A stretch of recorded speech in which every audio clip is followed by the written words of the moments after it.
need support staff to clear the room.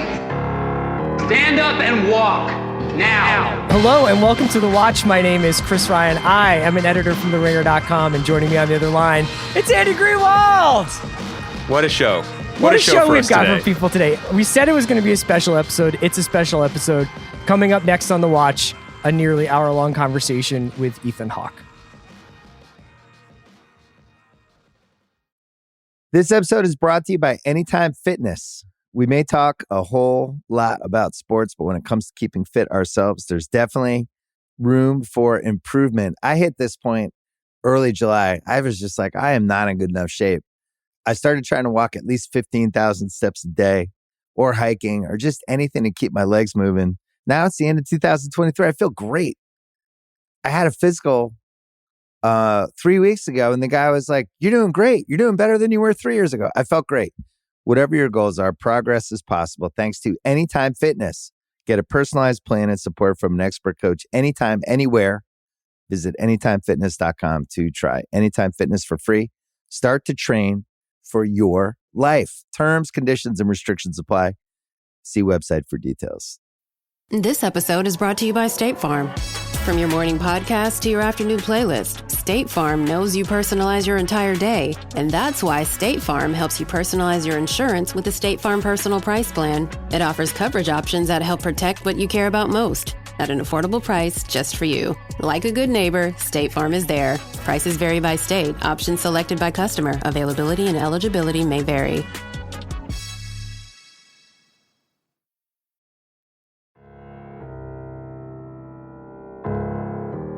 All right, Andy, we're about to get into our wonderful, wonderful chat with Ethan Hawke, the star, the executive producer, the co-writer, the co-creator of Good Lord Bird, which is on Showtime. Ethan Hawke is nominated for a Golden Globe for Best Actor in a Limited Series for Good Lord Bird.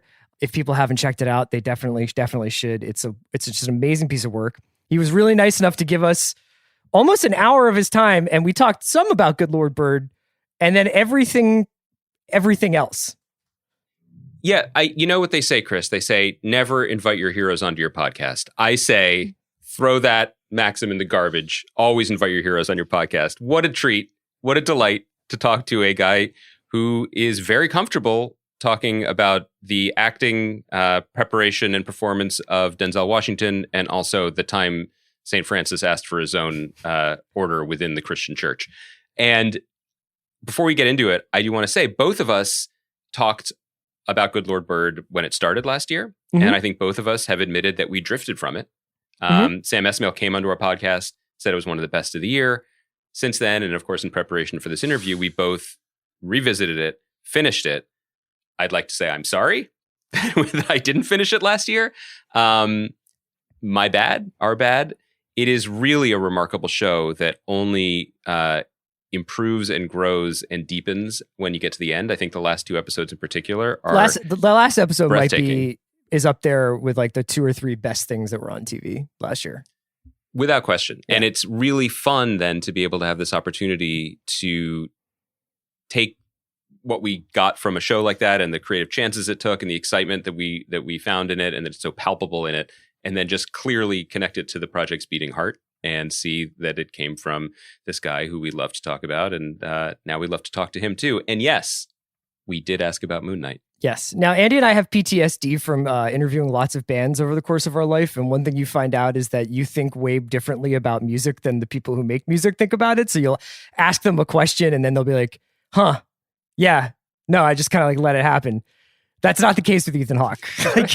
It's really awesome to talk to somebody who obviously is really thoughtful about their career in the same way that someone who is a fan of their career is. And he was really generous with his time. So without further ado, let's get into our...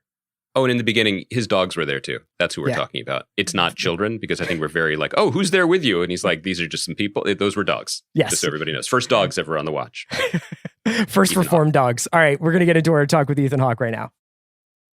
Yeah, I was a Knicks fan, and but I live in Brooklyn, and they built Barclays Center, and Jay-Z got this sweet look going with the uniforms, and you know, I secretly love Paul Pierce and Kevin Garnett, and so when they came over that first year at Barclays Center, it was pretty exciting. And I decided to get on the bandwagon and switch hats.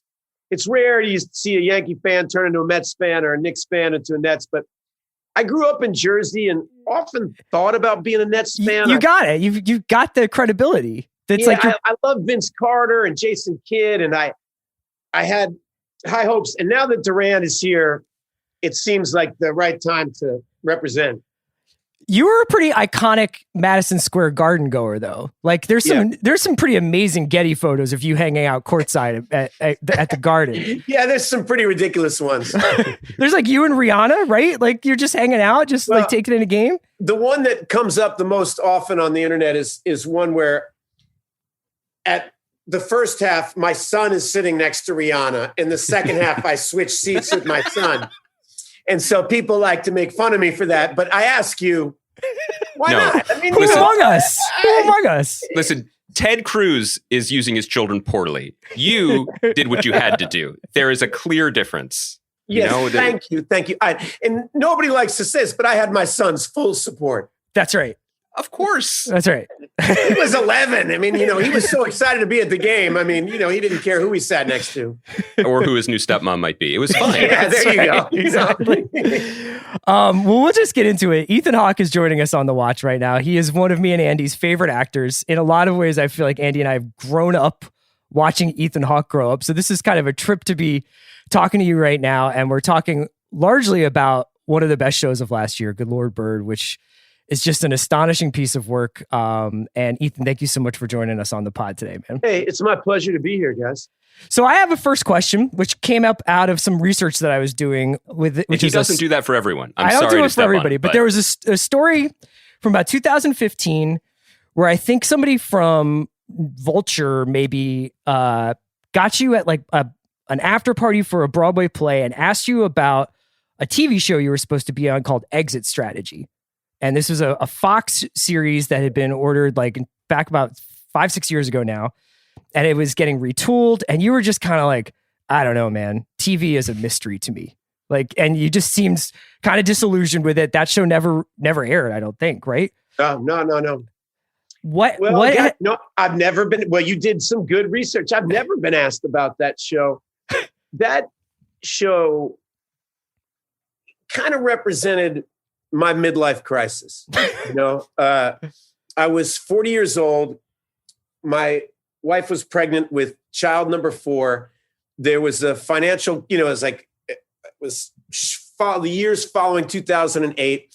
And you have to understand, when Dead Poets Society came out, I was 18 years old. I got paid $27,000, something like that. And I was the richest person I'd ever met. Yeah. Right. I mean, I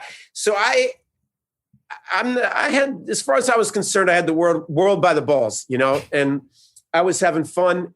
And all of a sudden, here I was 40, really worried about money and really worried about my future. And the whole reason why I'd gotten into acting, to be a dramatic actor, was slowly being phased out. I mean, meaning that studios weren't making dramas, the things that had been my dream, Before Sunrise, Gattaca, Training Day, mainstream dramas made by studios. It just wasn't happening anymore.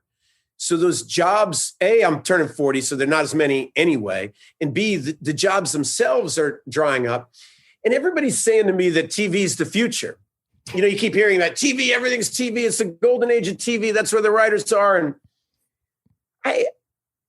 I temporarily had this thought, well, like, all right, maybe I got to change. Maybe I've got to change my dream.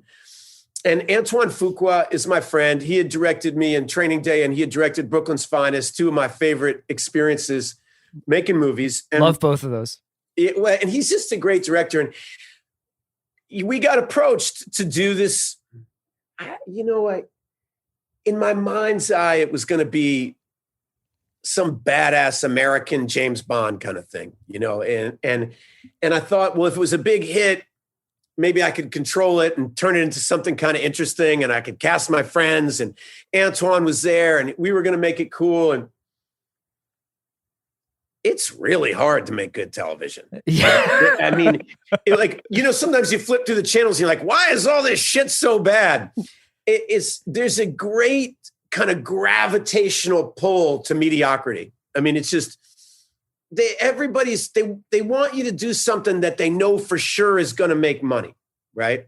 And if you know for sure it's going to make money, it means somebody already did that and made money off of it. So you're just going to imitate them. And what people always forget is that it was usually the originality of the show that made it remarkable. So as soon as you're imitating it, whether, people were trying to imitate 24, I forget all the shows they wanted to be the new something, right? Sure. And my mother always told this to me, and this is embarrassing to talk about the advice you get from your mother, but every time I try to sell out, I fall on my ass. I mean, if I try to follow my heart, good things seem to happen.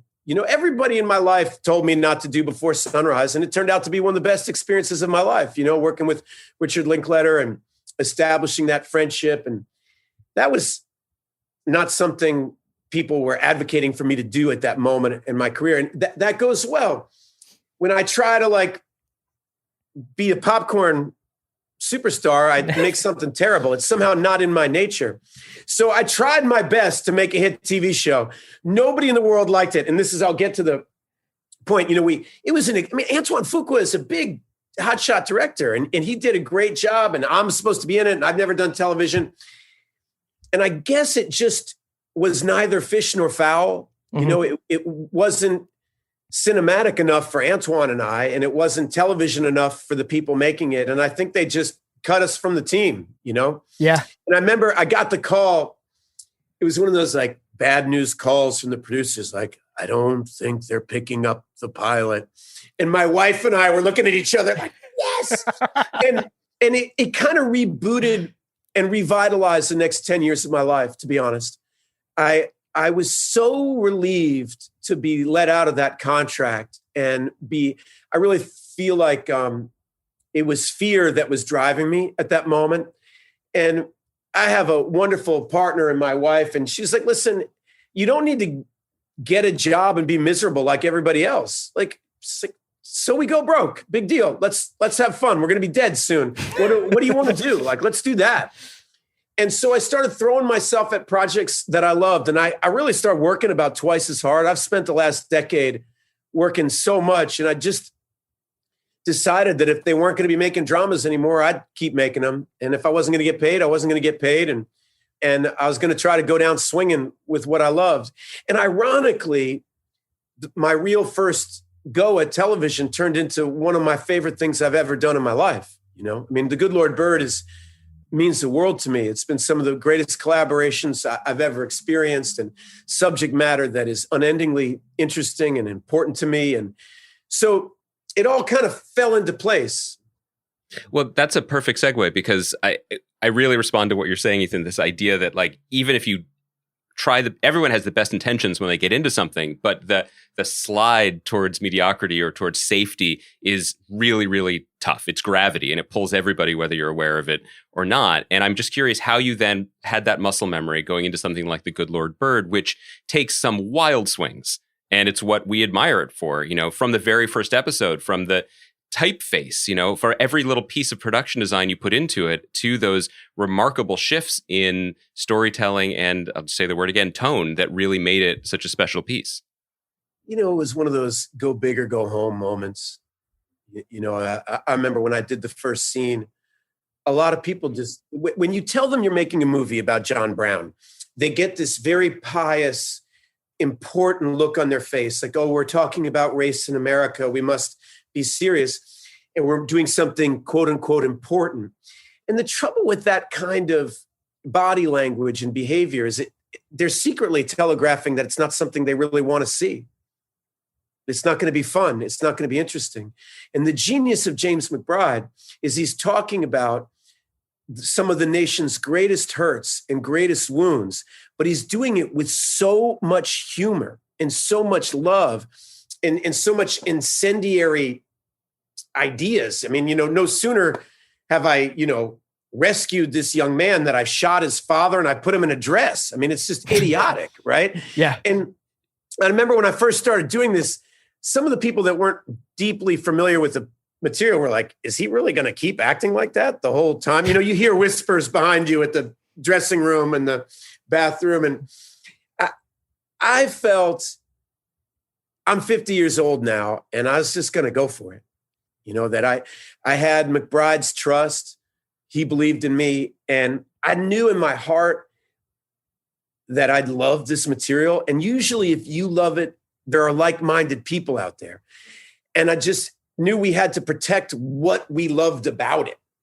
You know, because like you said, the weird thing about that gravitational pull is it affects every little decision, every casting decision. Well, are we sure we have to put him in a dress? You know, are we sure? We don't want to do that. Well, that might anger these people. You're like, look, they're going to get mad. Some people are going to get mad. It's okay. They're allowed to get mad. That's part of our job as storytellers. Were there any Mean Girls-like moments where you were in a bathroom stall and two people came in and were talking at the sinks about your performance and you just unleashed the John Brown voice on them? Because that would work. So many. And you know what's fun about being an actor and / terrible about being an actor is you kind of, if you're playing somebody really depressed, right? You start teaching your body depression.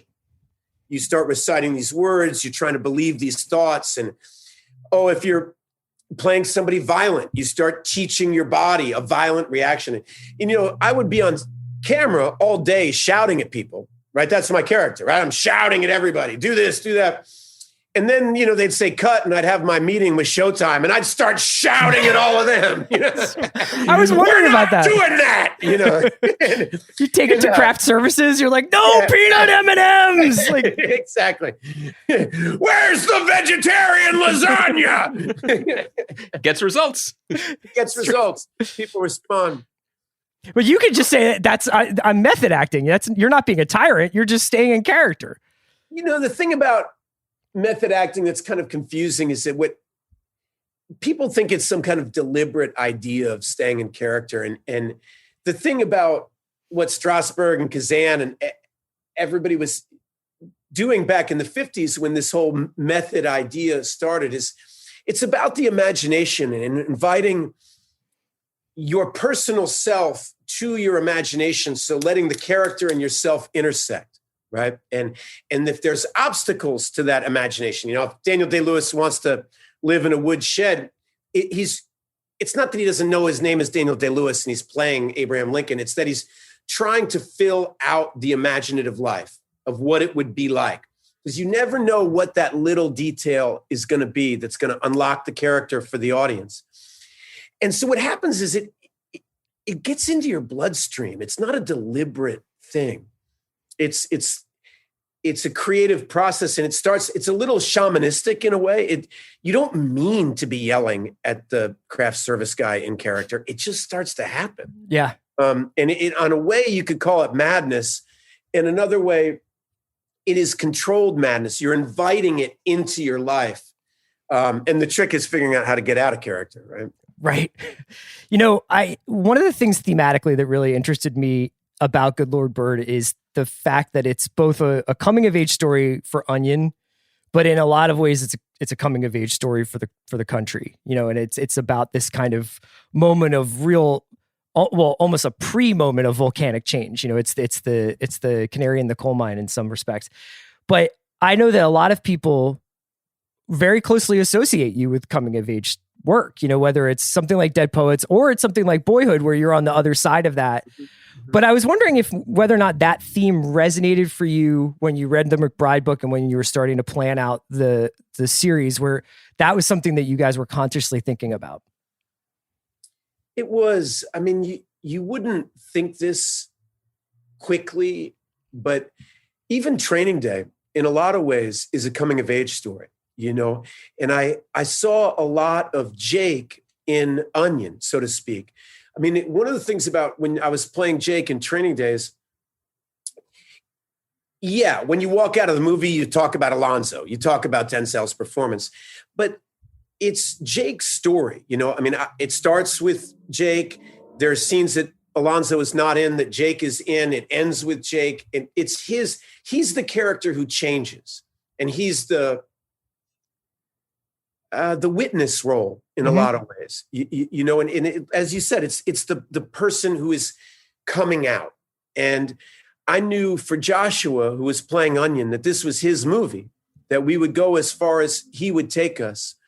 And that, yeah, in a lot of ways, John Brown is the elephant in the room, so to speak. I mean, he makes the most noise, but it's Joshua's story. And, you know, the ending for those people who've seen it, the ending of the show it doesn't really give much away, but, you know, he's riding away into the sunset like an old fashioned Western, you know. I mean, I really saw it as a retelling of the Western.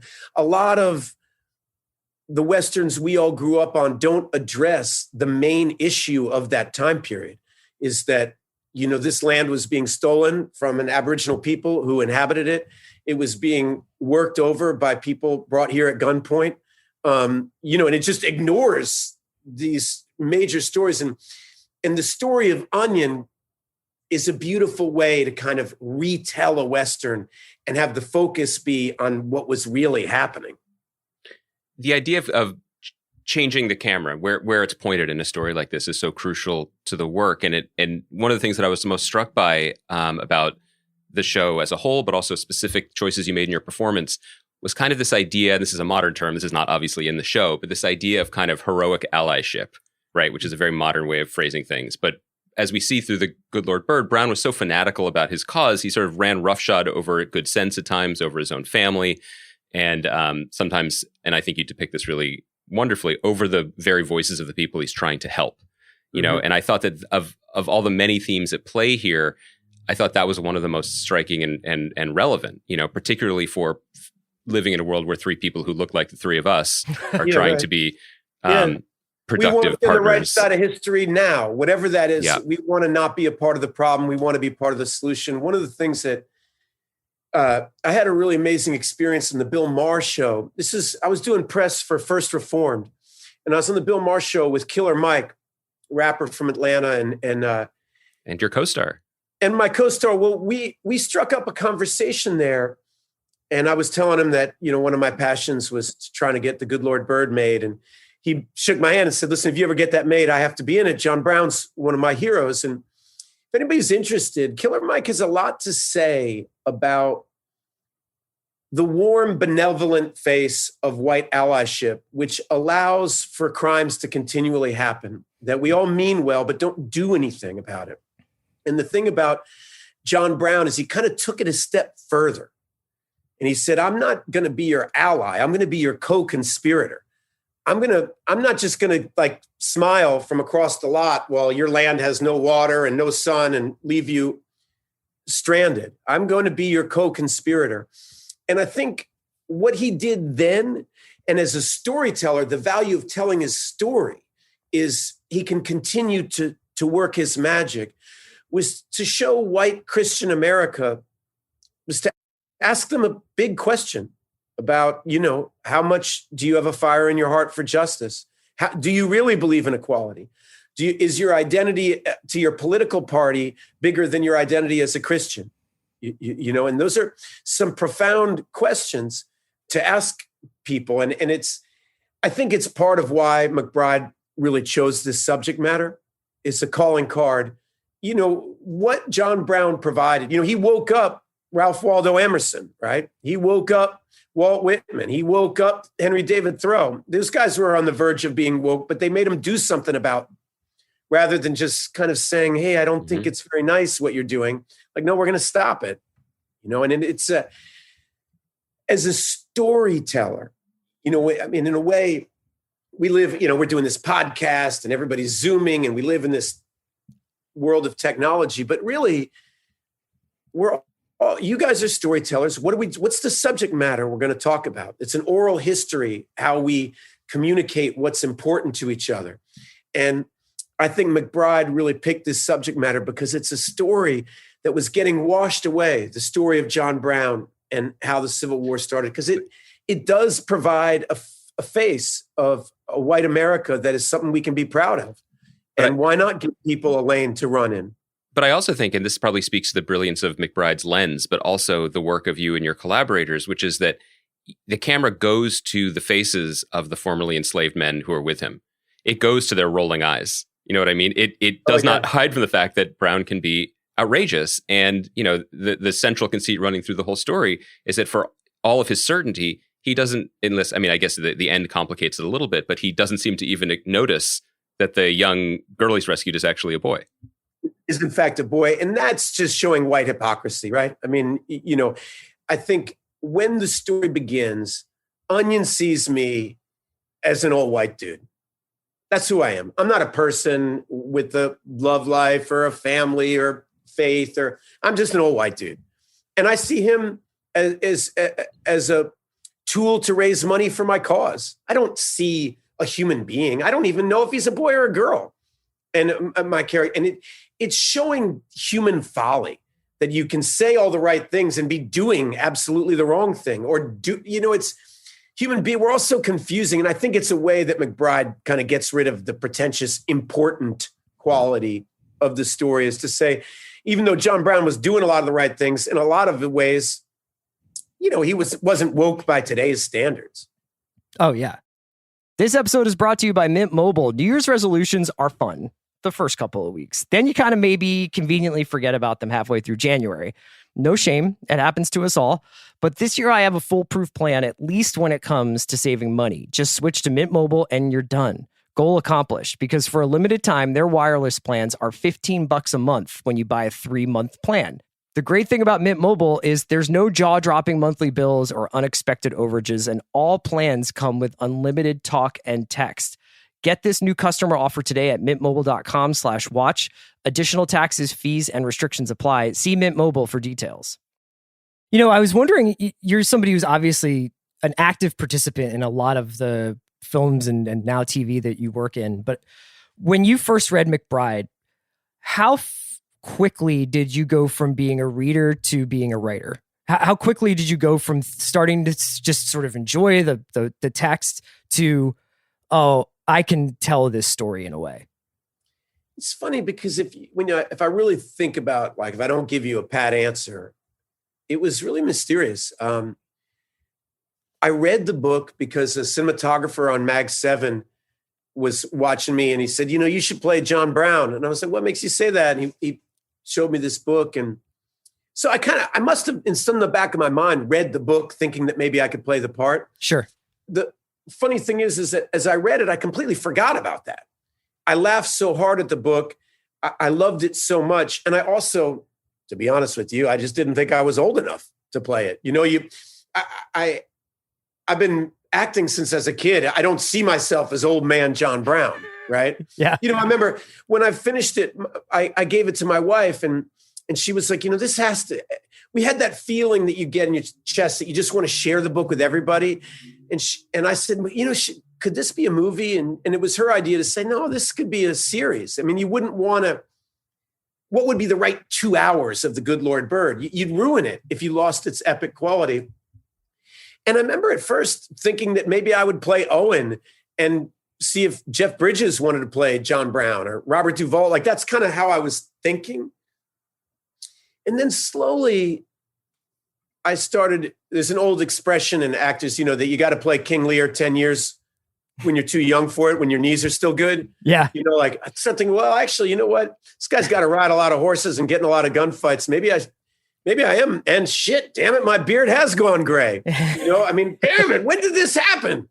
And I mean, Duvall's on a horse right now. He would have done it. Just for the he would have done it. He would, let's face it, he would have kicked ass.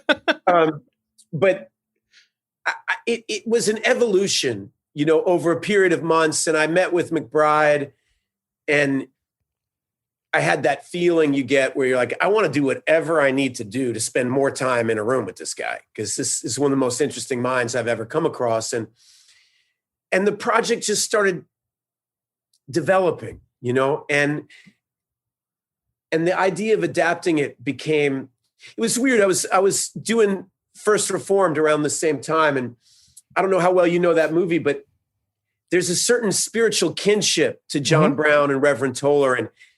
And I started seeing a connection between people fighting for the environment now and what, how John Brown was called a terrorist, and environmental activists are often called terrorists now. And it just depends on which way history slides, whether you're revered or end up in jail and hung, right? Yeah. Well, there's also a commonality that I didn't even think about until you said this. But if you go to some of your earlier, more iconic roles, like in the Before series or in Reality Bites, there's a confidence in those guys too. But it's the confidence of a much younger person, and it's very interesting to see how you've chosen to play, or had the opportunity to play, that committed, dedicated self-confidence across your own life and in your own career. Yeah, confidence is a strange thing, isn't it? I mean, as we started this conversation, I don't know, it was before we were on air, I think, but talking about sports. And one of the things what I find so magical about sports is you just watch human beings and this fragile thing called confidence. Every one of those, whether you're watching tennis players, men or women, in soccer, football, basketball, the difference between who wins and who doesn't, often they're all great players. But you watch somebody lose their confidence, or you watch somebody gain their confidence. And when we're acting with confidence, you can be overconfident. I mean, it's such a weird balance, right? But I find confidence such a mysterious thing, because, for example, when we talk about people naysaying you at the craft service table, when you have to believe in yourself so much as a performer to make an ass out of yourself the way that you need to. One of the things that I think makes Denzel so special is that despite being this icon of this great actor, this great American actor for 30 years, he's often doing something that might not work. He's often taking a chance, and it's taking that chance that keeps him growing and keeps his confidence alive. And you have to be confident enough to fail, to take the big swing.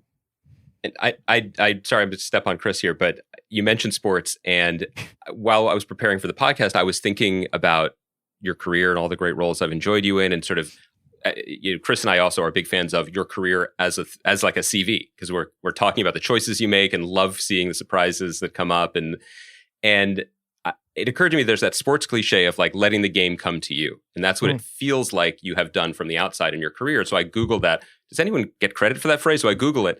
And the first hit is you quoting Lionel Messi about that quote, which was just, first of all, incredible. But I do wonder, is that something that we from the outside can say about you in your career? Because earlier when we were speaking, you were talking about, this financial choices. What am I going to do in my 40s? But from our perspective, and something that we love to talk about, is that it seems like from a very early age, which is when we encountered you on screen, you have been able to sort of let the game come to you in terms of the parts that are offered to you, the opportunities, the chances to take, when to push or when to pull back. It seems like a grand design, but maybe that's just easy for us to say. Well, I appreciate you saying that. I don't know. One of the things I love about watching Messi is how patient he is. And I think that one of the things that I heard somebody say when I was young, and I really took it to heart, which is there's no such thing as a once in a lifetime opportunity. And often people make you think that there is, that you've got to grab it now. You've got to grab it now. And or it's that opportunity will never come back. And the truth is that if you're really good at what you do, there will be another opportunity. So if you keep your focus on your own development, opportunities will come. And one of the dangers that I think I saw happen to a lot of young actors around me is they kind of grabbed the low-hanging fruit whenever they could, and they wanted to maximize every opportunity. And I've said this before, and I wish that I wouldn't say it so much, but because it's time to move on. But I think River's death had a big impact on me, about what you want a long life to look like. And people sometimes ask, why do you write, or why do you make a documentary, or why are you making a graphic novel? Or part of that is keeping myself busy to let the game come to me. I love acting. Everything I've done as a person, the fulcrum of my life is performance, is acting. But I try to create balance and patience by engaging in life as a human being, as a person. And I've been astounded that it's that weird thing, what's the Branch Rickey line that, luck is a residue of design, or there's Paul Newman's often credited with saying luck is an art. It's from Color of Money. It's from the opening monologue of Color of Money. I think Scorsese says it in the beginning, right? Yeah, it's incredible. And I think Scorsese got that from Newman. I wouldn't be surprised. And in a lot of ways, what Newman would often say is that, why he liked that character is he sees himself as a hustler, and you got to sometimes go slow to go fast, and you got to play above your game when you're required. Sometimes you got to play below your game and let everybody run by for a second. You see, that's what I love about Messi. Like, what's he doing? Oh, he's catching his breath and he's going to blow them all away in 5 seconds. And it's like, and the other team falls for it every time, and I appreciate you guys saying that.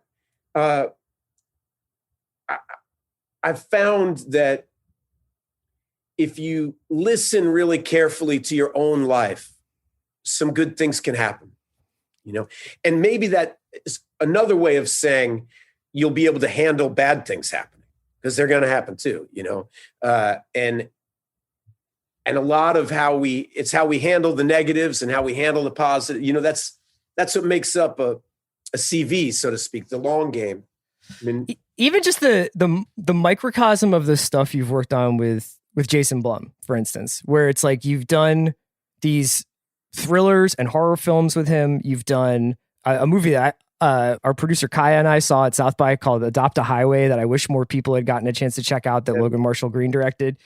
And now you worked on it on Bird with him. I was curious because now you're also producing your own work. You're kind of shepherding your own work here. When you talk to somebody like Jason, what advice does he give you about kind of being a little bit in more of a supervisory role over the way things come to screen?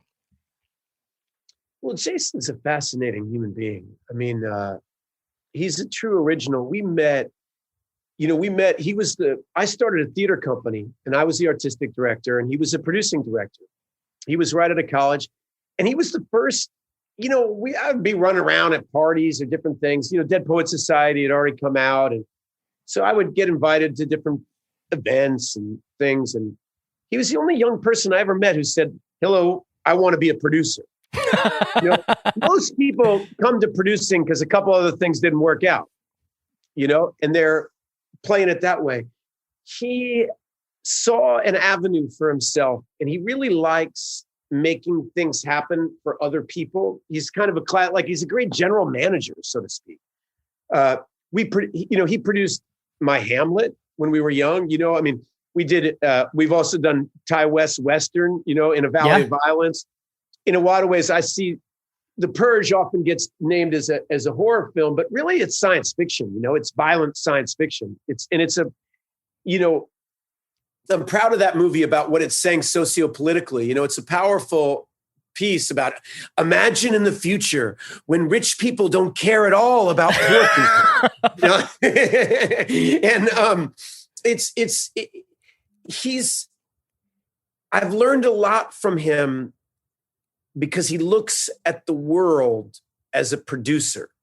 And I look at it as a storyteller. I get so passionate about things and he's often kind of reminding me, like, I'm glad you're passionate about that, but nobody else in the world cares about that. How is your passion going to be infectious to the audience? How are they going to see what's interesting about it? And I think our friendship and meeting ground lies in we both have a large range of interests. He was working, in the 90s, everybody was about making hip indie movies and wanted to win the grand prize at Sundance or get an Oscar nomination. And Blum, I remember saying this to me, he said, what if you took off from all your thinking? What if you said, I don't want to win a prize at a film festival and I don't want to win an Oscar? What if you said, like, I'm not using any of these fake carrots? What if you actually wanted to give people stories that they wanted to see? And that's the genius of Blumhouse, you know, and he's used this engine through horror movies to talk about social justice. You know, Get Out is a flat out brilliant film, right? Mm-hmm. It's everything a genre movie ever dreamed of being, because it functions as a genre movie and it functions as a socio-political statement. Sure. You know, It's unbelievable. And Blum I've just learned a lot from him by being near him, you know, and seeing he has a tremendous joy. And that's what a lot of what you meet from a lot of, when people get older and they lose their joy, that's when the curiosity leaves. Yeah. You know, and that's when the spontaneity leaves. And Blum just, I don't know. I always get the feeling like he wasn't invited to the party and he's crashing it. You know, so he's glad to be there, but he doesn't take being there that seriously. So he's a little more playful and a little less motivated by the wrong things. I love that you mentioned theater, because I make a habit on this podcast of humble bragging that I saw the full day marathon of Coast of Utopia at Lincoln Center. You got to know that this has come up. It was awesome. Half a dozen times in the last year that Andy feels the need to dunk on me. But then Chris told me that the Blumhouse publicist has heard me say this and said, we'll get you, Ethan, because you're a true Hawkhead. You were at Lincoln Center for 10 hours in 2005 or whatever. That's the only, do you remember at the, look, first of all, no bullshit. I mean, those performances are the single greatest days of my life as an actor. Wow. I mean, we put 9 months of rehearsal into being able to deliver that show. You know, you arrived at 11 a.m. and you left at 11 p.m. Mm-hmm. And we told you the story of a generation of 19th century Russian radicals. And Stoppard is just a magnificent storyteller. I learned so much doing that. And I remember that's the only time in my life at the curtain call, we applauded you. Do you remember that? I had protein bars, you know, you got to stay upright. I mean, how the hell you paid attention? I mean, I went home and started reading Turgenev for fun. I mean, is. Well, that's the genius of Tom Stoppard. You know, I remember, Tom, there was a great moment where you really see what somebody's character is made of in rehearsal. The New York Times in the arts page did a suggested reading for viewing of Coast of Utopia. And Tom got so angry. He's like, these people have jobs. They have it's my job to read that. You don't need to read anything. Just come to see them. My job is as an entertainer. My job is I read it. Trust me. I'll give it to you, and I'll give it to you in a way. You don't have to do homework before you come see my play. And seeing him being so upset about it was so moving.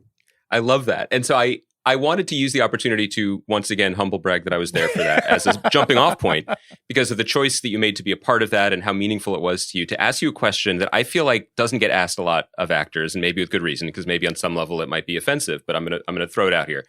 Which is to say, I was talking to a friend who is an actor, I will not name him, and I was saying that you were coming on the podcast, and he's like, he's always good, but now he's great.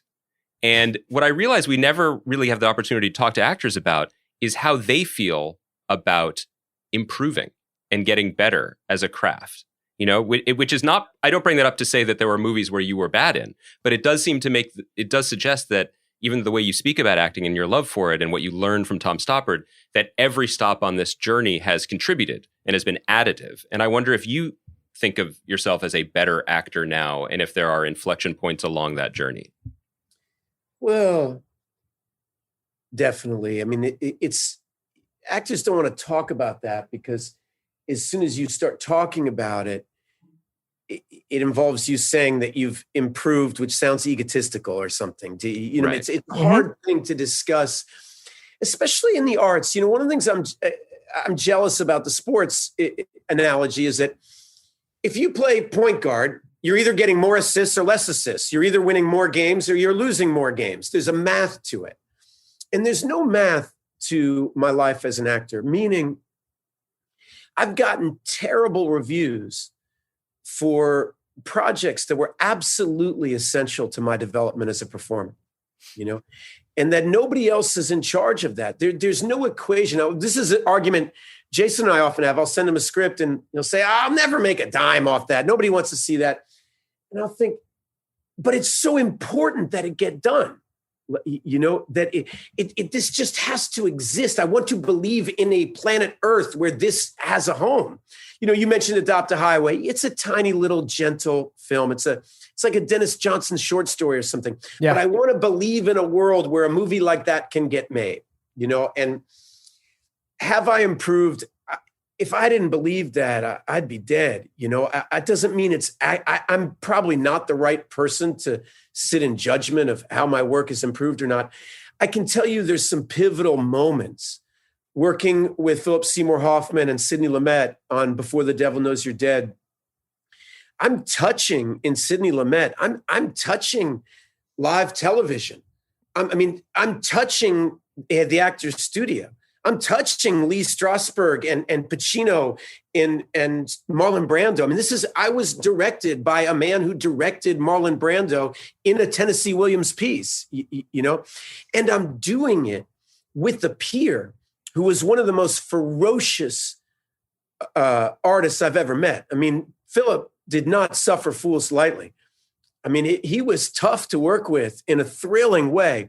There's such laziness going on, about people caring about their followers or their protein shakes, whatever. I'm not here in judgment about it all. I've drank my share of protein shakes. Just to get through that marathon utopia. Yeah, I know. You got that 10-hour play. I'm not casting any judgment. I'm just saying that it's very rare that you meet people who talk about acting the way that I read that Kazan talked about acting, and in these people that influenced the generation before me. And so when I think about my 9 months in a rehearsal room with Jack O'Brien and Tom Stoppard, I know I changed. I knew I grew. I know I grew. I did Hurly Burly in this little theater for 6 months or something with Bobby Cannavale and Josh Parker Hamilton in Bowes. that? Josh Hamilton. Yeah, that's right. And Chris, he was in Coast of Utopia too. He was in Coast. We were roommates in Coast of Utopia, and roommates in Hurly Burly. He did Lie of the Mind with me. There are these moments working with Denzel, this before and after moment for me. You don't unsee when you work with before you got wet and after you got wet. That's right. Yeah, I'd never smoked PCP before, and now I smoke it every day. When you watch greatness up close, then you can't unsee that. And there's tiny little details in the way that he lives his life and plays his game and works his art, and that is very exciting to see. My friendship with Richard Linklater. I've had some amazing experiences. I remember Rick came to New York. My son was just born. He came to visit my son. He said, I have this idea that we shoot a movie, like a short film, once a year for 12 years. And we it'll start when he's 6 and end when he's 18.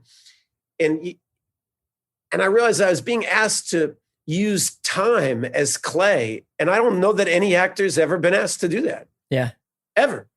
And you take that leap and it has an impact on you. It changes you. And so over the years, I've had these experiences doing Before Midnight. There's a scene in Before Midnight. It's the last people I read about. It's often called the fight scene, but it started as a love scene. It's Julie and I are on a date night and we're supposed to start kissing and it all goes wrong. And it's a 30-page scene that happens in one room and it devolves. And I remember the camera operator just getting so upset. He just didn't want to see Jesse and Celine fight. He was our age and my age, and he wanted to believe in this perfect love. And he knew that Before Midnight was going to say it wasn't about romantic idealism anymore. And I don't know exactly why, but I came out of that scene a different actor. Wow. You swim in certain waters and it just changes the way you swim, right? And so what I'm doing oftentimes is hunting for an experience that's gonna pummel me, so to speak. I mean, John Brown used, Coast to Utopia is a funny example because most people haven't seen it, so they don't know Chris. that I learned a lot. Michael Bakunin was my warm-up act to John Brown. It was like I started discovering a kind of inner Falstaff that could that could take shape in other characters. Yeah. So I don't know if I answered your question about improving or not, but I know that I want to improve. I know that I see, we mentioned Jeff Bridges or Robert Duvall or Gene Hackman or Tommy Lee Jones or, Sidney Poitier or people that really developed over a lifetime, and they develop a kind of grace to what they're doing. And it's kind of what you guys said. It starts not being about the part, and it starts to be about your evolution as a performer. And that's kind of what I'm interested in, is not just the part, but the connection between the parts and how each thing can push me to grow up.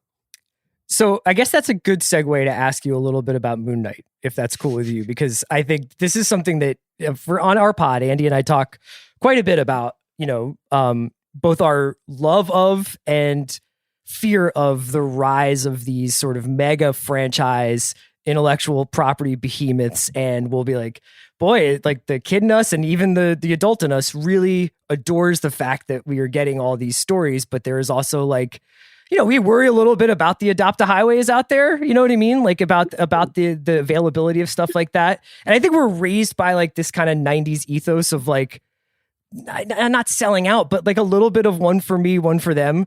And I was curious about like whether you had any of that trepidation going into something like Moon Knight. Well, look, I feel like it started, right? We've heard lots of people talk about this. It started when I was a kid, when Jaws came out, right? Before Jaws, Butch Cassidy and the Sundance Kid was a huge hit. By today's standards, that's a drama. There's some gunfights and stuff, but the leads get killed in the end. Hate for the spoiler alert, but it's a comedy drama. West, it's a very simple movie, not a big budget, but it was a big hit movie. Redford and Newman followed it up with The Sting, another comedy that was a big hit. And we've slowly watched these event movies, like you say, these intellectual properties.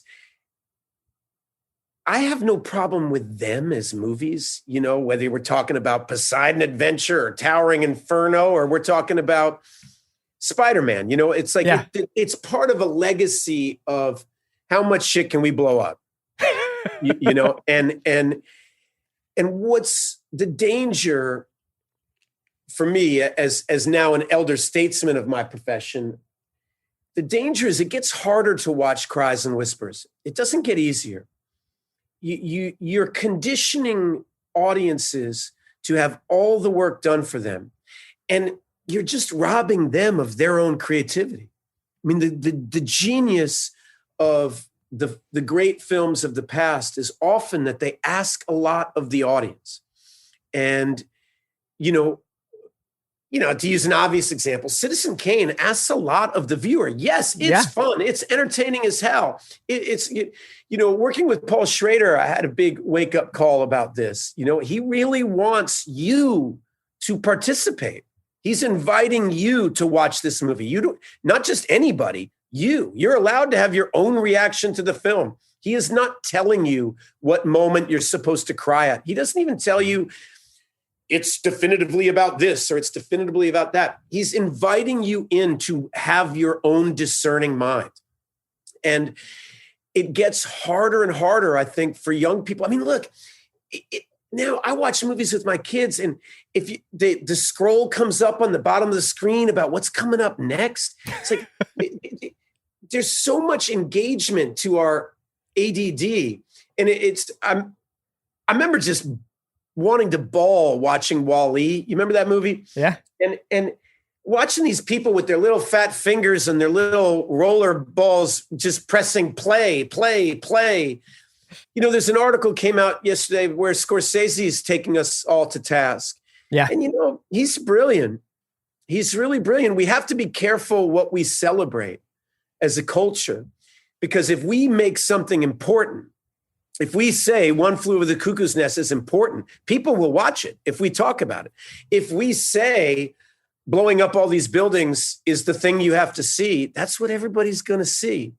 And it's a hell of a lot easier to watch something with the rock and roll playing. And you don't want to sound like the grandma librarian, but Scorsese has a real point about what we're asking of ourselves as a culture. You know, I'm fascinated by, how does a book like Ulysses get published? It's not just that James Joyce is a genius. It's that culture cared about pushing language forward and pushing ideas forward. And there was a high bar of what the grownups in society wanted, you know, whether, you know, if you make social justice the conversation, people start caring about it. And if you let it recede, it's easier for everybody to not think about things that hurt, right? Yeah. Well, I should say, I think the Ulysses underlying IP is available for the expanded Joyce universe. You start with a portrait of the artist as a young man, yeah, you know, and then you show him That's as an older the prequel. man. Yeah, it's sort of a new hope. But as the person who has to straddle this divide, because again, another not even humble brag, I have been the person who have had to explain Coast of Utopia and revolutionary Russian literary theorists to Chris, but also Moon Knight to Chris because of how I was brought up. You know, the idea of you and Oscar Isaac being in a TV show, we're excited. Yeah, like we're definitely, excited about this. definitely very excited for it. But I wonder, just creatively, because all the choices you make, clearly, you know, there's creative thinking about it, and like what can you learn from this experience? What specifically about this project made it the one? Because without getting into details, I'm sure that there have been expanded universes that have reached out for your participation in the past. Well, it's where I'm at as an actor. A lot of it, to be honest, I love the fact that Moon Knight is a lesser known story and allows more creative freedom. The director is Mohammed Daib, and he's a brilliant guy. I've seen a couple of his movies and wanted to work with him anyway. I had a meeting with him about another project of his own.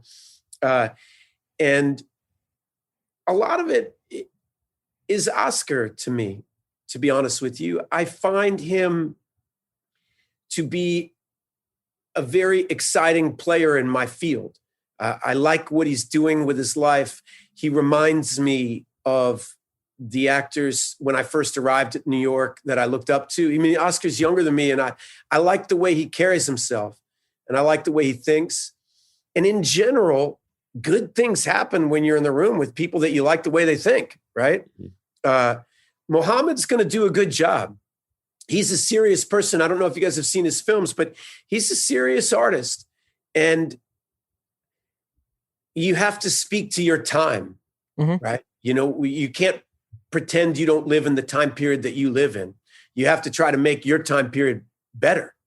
You know, it's like, and there's a great, I don't know if this makes sense or not, but forgive the analogy if it's a little high, self-aggrandizing or highfalutin, but there's a story about St. Francis I love, which is that St. Francis came to the Pope and he wanted to start his own order. And the Pope wasn't sure whether he was a heretic or not. And he said, I'll give you your own order, but you have to do it with both feet standing in the church. Keep your feet. You can do whatever you want if you change it from within. Don't change it from outside. Yeah. And I remember reading that story and thinking, wow, that's really beautiful. You can change things from within. You don't have to just try to break things, you know? And so I'm trying to live in my time, and I'm trying to do good work inside the time, you know, with the time that I'm given, right? And there's a place for Adopt a Highway, and there's a place for Good Lord Bird, and you know, there's a place for a good horror movie. Yeah, you know, I mean, that's what there's not a right or wrong to this world. I mean, not always. I mean, there's definitely things that are wrong. There's definitely, you know what I mean. But no, of course, yeah. In the world of art, in the world of creativity, there's a great Cassavetes line. It's like, I don't give a shit what a movie is, as long as the people making it put some thought into it. If they put some thought into it, they're my friend. And I used to have that quote above my desk because when I was a kid, you know, I used to struggle so much with what movie should I do? What movie shouldn't I do? And then you start loosening up the reins a little bit and go, you know what? you're going to make good decisions. You're going to make bad decisions. But the one thing you're definitely in control of is what kind of thought you put into what you're doing. Well, we love hearing it. And it's such a pleasure that we've given us all this time to talk about this because, as we said, we are big fans of your work for a very long time. But also you are kind of, and Oscar Isaac is a little bit like this too, but an icon of this podcast. Yeah. Probably because throughout all these choices you're making, we can tell that you are having fun and you are creatively engaged by them. And it allows for the highs like John Brown and Good Lord Bird and whatever else is to come. It's meaningful for us. So thank you so much. Yeah, man. Thank you so much for joining us. Let's try to have Oscar on when Moon Knight comes out. The two of us can come on together. And then we'll be legally allowed to talk about it. Yeah. Right now I've signed I can't say anything besides names and the dates. You're so safe. They'll like a fax will go to Kevin Feige and it'll say, Hawke's talking again. What did he talk about? And they'll say James Joyce, St. Francis of Assisi, and Cassavetes. Ghost of Utopia. That's right. Bakunin. Like, Feige's got bigger fish to fry. You're fine. He's got bigger problems than me. Yeah. Thank you so much for coming on, man. It's been a blast. Hey, the best, you guys. Thanks for having me. Take care. Thank you so much. Thank you so much to Ethan Hawke. Check out Good Lord Bird if you haven't already. Revisit it if you have. Andy and I will be back on Monday talking WandaVision and everything else.